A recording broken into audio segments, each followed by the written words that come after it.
Selamat datang di Wong Rapa 96. Like, share, subscribe.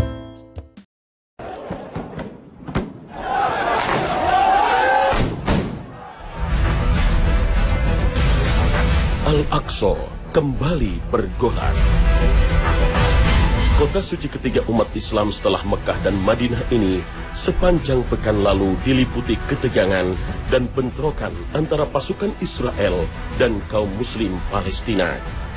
3 warga Palestina gugur dan ratusan lainnya terluka saat Israel membatasi warga muslim memasuki kompleks suci untuk beribadah, sehingga memicu kemarahan di seluruh tepi barat, jalur Gaza, dan dunia. Meski dihujani berbagai kecaman dunia, Israel tetap tak memberikan ruang bebas bagi para jamaah sholat di Masjidil Aqsa. Israel bersikeras memasang alat pendeteksi bagi jamaah sholat dan kamera CCTV di area masjid. Itu sebabnya, sehari kemudian, kericuhan yang terjadi di antara jamaah Palestina dan polisi Israel kembali pecah di luar kompleks Masjid Al-Aqsa di Yerusalem Timur. Kaum muslim Palestina khawatir pemasangan alat deteksi metal bagi jamaah sholat dan pemasangan CCTV sebagai bentuk penguasaan status quo masjid yang selama ini berada di tangan kaum muslim Palestina. Apalagi seorang pejabat Israel sempat mengeluarkan statement bahwa Yerusalem Timur, termasuk kompleks suci Al-Aqsa, adalah milik Israel. Bentrokan dan kekerasan ini merupakan rangkaian dari bentrokan sebelumnya yang mengakibatkan jatuhnya banyak korban cedera kaum muslim Palestina. Imam Masjid Al-Aqsa bahkan tertembak dalam unjuk rasa menentang campur tangan Israel di Masjid Al-Aqsa. Ketegangan terkait Masjid Al-Aqsa bukan baru sekali terjadi.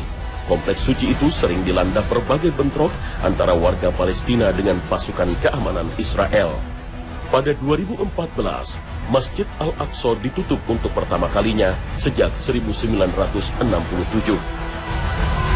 Penutupan itu juga akibat bentrok yang terjadi antara polisi Israel dan warga Palestina, menyusul tewasnya warga Palestina yang dibunuh karena diduga menembak dan melukai seorang warga Israel pegiat ekstrem kanan yang menjadi pemimpin dalam mengkampanyekan agar umat Yahudi bisa beribadah di kompleks suci Al-Aqsa.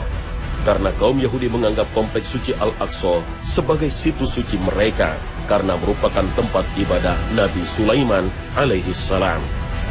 Masjid Al-Aqsa yang menjadi kiblat pertama umat muslim ini adalah tempat ibadah salat Jumat bagi ribuan warga Palestina di kota tua Yerusalem Timur. Sejak Yerusalem Timur direbut Israel, wilayah kota tua dan situs suci umat Islam ini terus bergejolak. Entah sampai kapan ketegangan dan kekerasan terus melanda kota suci kedua yang dibangun pertama kali di muka bumi ini.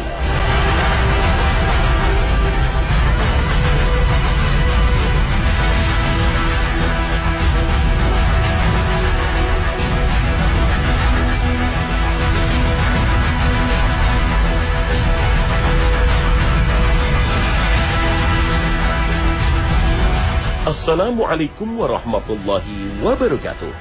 Pagi ini, Khazanah kembali menyajikan kepada Anda embun-embun ilmu yang terpendam dalam luasnya Khazanah Islam. Kota tua Yerusalem hanya seluas kurang dari 1 km persegi, tapi mencakup banyak situs suci dari 3 agama, Islam, Yahudi, dan Kristen. Bagi umat Kristen di tempat ini Yesus disalib dan dibangkitkan. Bagi umat Yahudi, kota tua Yerusalem adalah tempat paling suci, situs bekas kerajaan Israel dan kuil-kuil Yahudi. Sementara bagi umat Islam, Masjid Al-Aqsa merupakan kota suci kedua yang dibangun pertama kali di muka bumi setelah Masjidil Haram di Mekkah. Dalam Sahih Bukhari dan Sahih Muslim disebutkan, Abu Dzar radhiyallahu anhu meriwayatkan bahwa ia bertanya kepada Rasulullah sallallahu alaihi wasallam tentang masjid pertama yang dibangun di muka bumi. Rasul menjawab, Masjid Al-Haram. Abu Dzar bertanya lagi, selanjutnya masjid apa? Beliau menjawab, Masjid Al-Aqsa. Abu Dzar bertanya lagi, berapa lama jarak pembangunan keduanya?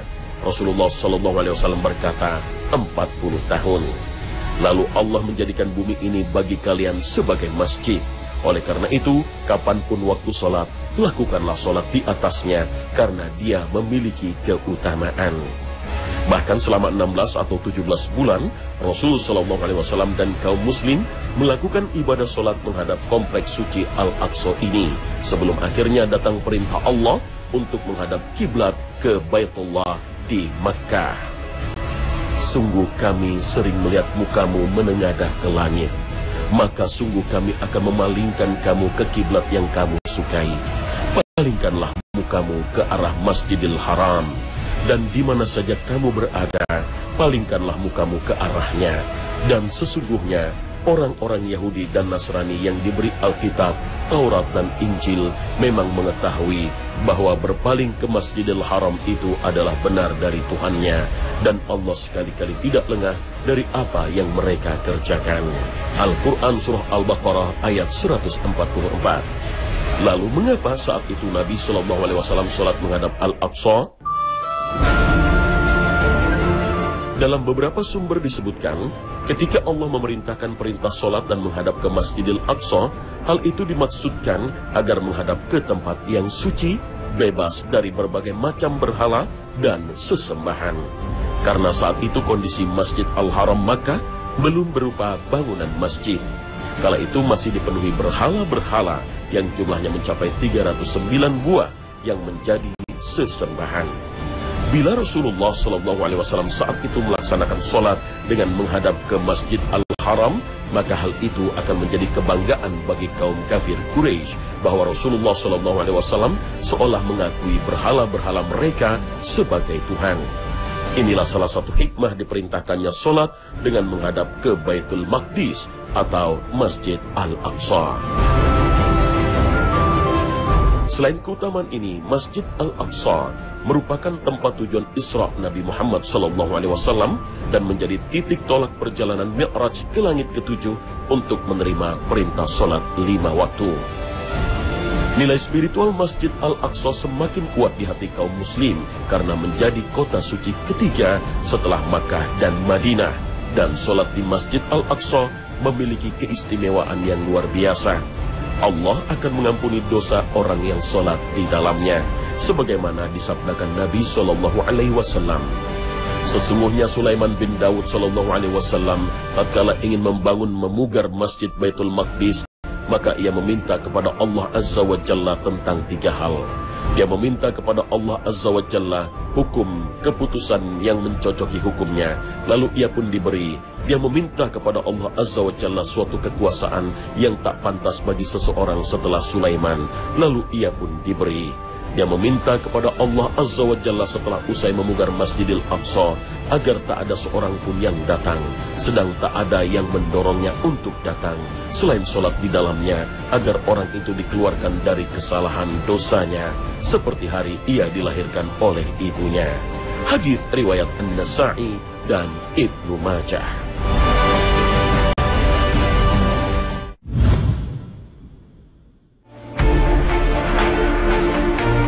Pemirsa Khazanah, selain begitu pentingnya Masjid Al-Aqsa di mata kaum muslim, namun ada sejumlah fakta yang tak banyak diketahui. Tak sedikit kaum muslim sendiri yang tidak tahu mana Masjid Al-Aqsa di kompleks suci. Banyak yang menganggap Masjid Al-Aqsa adalah masjid berkubah emas yang selalu muncul saat menyebut Al-Aqsa. Bangunan berkubah emas sering disebut dengan Dome of Rock. Disebut-sebut sebagai kubah pertama yang dibangun di dunia. Bangunan ini didirikan di masa kekhalifahan Bani Umayyah oleh Abdul Malik bin Marwan. Awalnya kubahnya tidak berwarna emas, melainkan kayu yang dilapisi kuningan atau keramik. 1000 tahun kemudian, di kekhalifahan Ottoman, lapisan emas baru ditambahkan. Di dalamnya terdapat batu yang diyakini tempat Nabi Muhammad bertolak ke langit dalam peristiwa Isra Mi'raj. Bagi umat Yahudi, batu itu juga diyakini tempat Nabi Ibrahim akan mengorbankan putranya. Karena seringkali muncul di media massa kubah emas atau kubah al-Sakhrah atau yang dikenal dengan Dome of the Rock, Inilah yang konon kemudian diperkenalkan oleh Israel kepada dunia internasional sebagai Masjid Al-Aqsa, agar pandangan umat Islam dunia tertuju pada bangunan ini, sehingga Israel bisa menghancurkan Al-Aqsa dan membangun Solomon Temple atau kuil Sulaiman pada bekas reruntuhan Al-Aqsa. Umat Yahudi meyakini dalam kitab perjanjian lama, Taurat, bahwa akan datang di akhir zaman seorang yang mereka anggap sebagai dewa penolong Yahudi yang dinamakan Mesias, Al-Masih dalam bahasa Arab, apabila mereka mengadakan ritual agama di Solomon Temple dengan mempersembahkan sapi betina berwarna merah. Masjidil Aqsa adalah sebuah kompleks di kota tua Yerusalem yang mencakup kubah batu, Dome of Rock, yang berkubah emas, Masjid Qibli, Masjid Burak, dan Masjid Marwani. Masjid Qibli yang biasa disebut Masjid Al-Aqsa karena paling dekat dengan kiblat di Ka'bah, Mekah. Kompleks masjid-masjid ini dinamakan Masjidil Aqsa atau Haram Al-Sharif di sebuah lokasi seluas 1 km persegi yang dibangun dinding tinggi mengelilingi kompleks suci. Pada masa kekuasaan Romawi, kompleks Masjidil Aqsa dijadikan sebagai tempat penimbunan sampah oleh penguasa Romawi. Kala itu umat Yahudi diusir dari Yerusalem. Barulah ketika Yerusalem dibebaskan oleh Khalifah Umar bin Khattab sampai dibersihkan oleh kaum muslim, bahkan Khalifah Umar turun sendiri ikut membersihkan sampah di tempat ini. Umar bin Khattab lalu mengizinkan kembali kaum Yahudi masuk Yerusalem yang telah terusir selama 1 abad. Beberapa kali masjid-masjid di Masjidil Aqsa dihancurkan lalu dibangun lagi karena peperangan, invasi, atau bencana.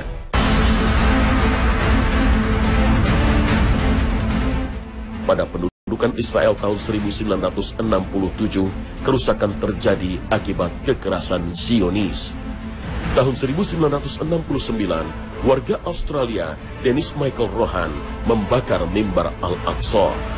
Tahun 1982, seorang tentara menembaki jamaah di Al-Aqsa, menewaskan 2 orang dan melukai 11 orang. Kini, ancaman kehancuran Masjidil Aqsa dari tentara Israel yang kerap merusak dalam bentrokan. Israel juga melakukan ekskavasi dan penggalian di situs-situs suci, merusak fondasi masjid. Kebanyakan bentrokan dan konflik di Masjidil Aqsa terjadi akibat pembatasan akses masuk bagi Muslim Palestina oleh tentara Israel. Namun beberapa konflik disebabkan karena Israel melanggar perjanjian tahun 1967 soal kunjungan umat Yahudi ke Masjidil Aqsa. Berdasarkan tradisi setelah pencaplokan Yerusalem Timur oleh Israel, umat Yahudi dilarang beribadah di Masjidil Aqsa. Mereka boleh datang di antara waktu sholat, tapi hanya berkunjung, bukan beribadah. Perjanjian ini banyak dilanggar oleh Israel, terutama di hari-hari raya Yahudi. Pada tahun 2015, umat Islam Palestina marah ketika pemerintah Israel memasukkan banyak umat Yahudi untuk beribadah di Masjidil Aqsa. Sedikitnya 28 warga Palestina tewas dan ratusan terluka dalam bentrok dengan tentara Israel.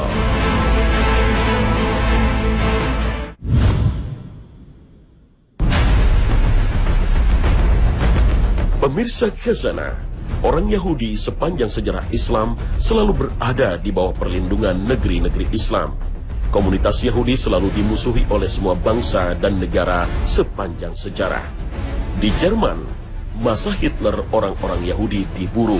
Hampir tidak ada tempat untuk orang Yahudi kecuali di dalam negeri Islam. Mereka hidup aman semasa tinggal di wilayah khilafah Islam karena undang-undang Islam melarang memerangi ahli zimmah atau non-muslim yang tinggal di bawah perlindungan kaum muslim. Setelah keruntuhan Islam di Spanyol, selain orang-orang muslim, orang-orang Yahudi juga diusir dari negeri yang pernah menjadi pusat ilmu pengetahuan Islam itu. Tidak ada satupun tanah di dunia ini yang mau menampung bangsa ini, kecuali penguasa muslim Turki Ottoman. Maka bagi umat muslim, orang-orang Yahudi adalah bangsa yang selalu berdampingan dengan kaum muslim sepanjang sejarahnya. Maka saat Rasul SAW menyatakan dalam sebuah hadis sahih, tidak akan terjadi kiamat hingga kalian muslimin memerangi Yahudi. Kemudian batu berkata di belakang Yahudi, wahai muslim, inilah Yahudi di belakangku, bunuhlah.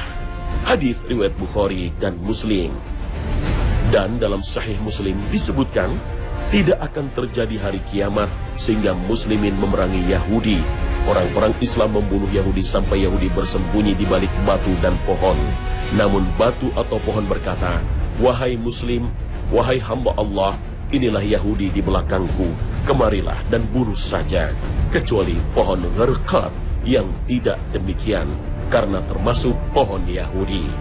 Hadis riwayat Muslim. Teka-teki hadis ini baru terjawab pada tahun 1948 ketika masyarakat Yahudi dunia menjajah negeri Palestina. Pada tahun 1967 semakin jelas lagi hadis ini karena ternyata komunitas Yahudi yang selama 14 abad hidup di bawah perlindungan umat Islam tiba-tiba berubah menjadi liar yang mengakibatkan perang Arab Israel. Barulah di masa sekarang ini, hadis ini menjadi lebih berarti ketika Israel semakin tak lagi mengindahkan norma pergaulan dunia dan hak asasi manusia. Semua norma dan etika seakan tak berlaku lagi di negeri Zionis. Selain misteri hadis ini di abad 14 Hijriah, hadis kehancuran bangsa Yahudi di akhir zaman sangat tegas menyebutkan kepastian kehancuran bangsa pengingkar Allah dan Nabi ini.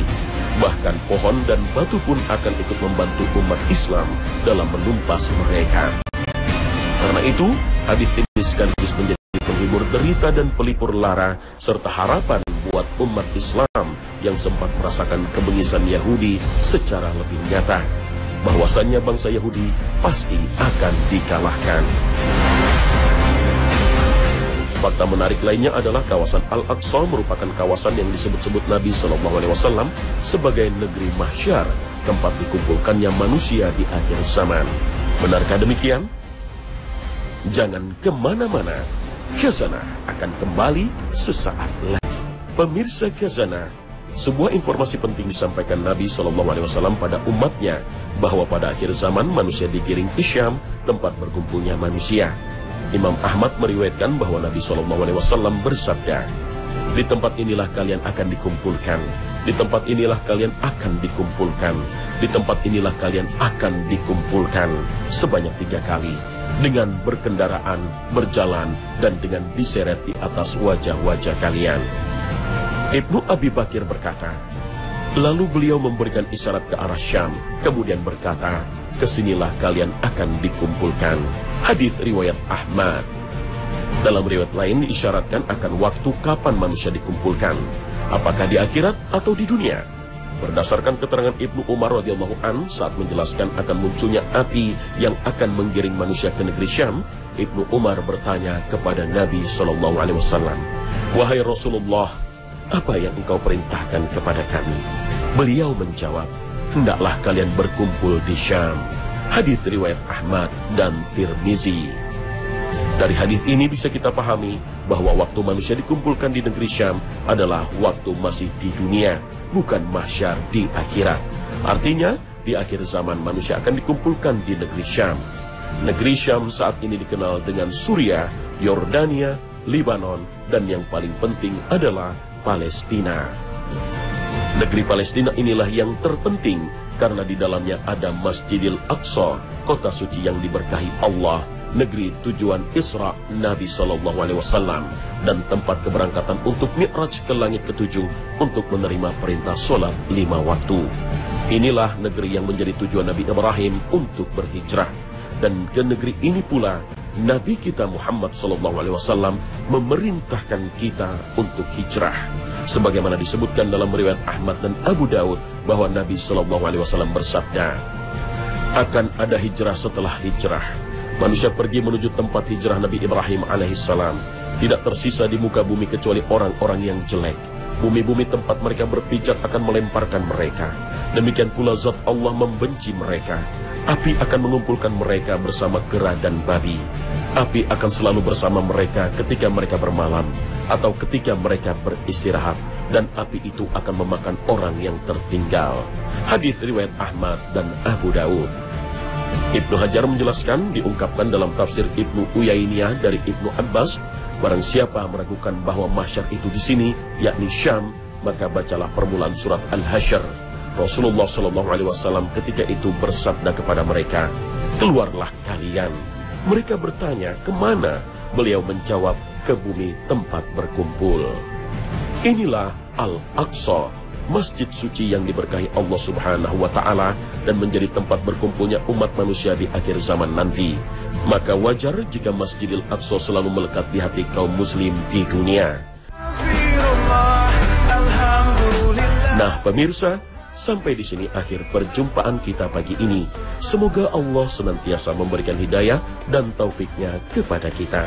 Amin ya rabbal alamin.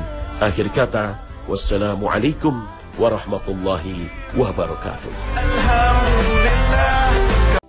Terima kasih telah menonton. Like, share, subscribe.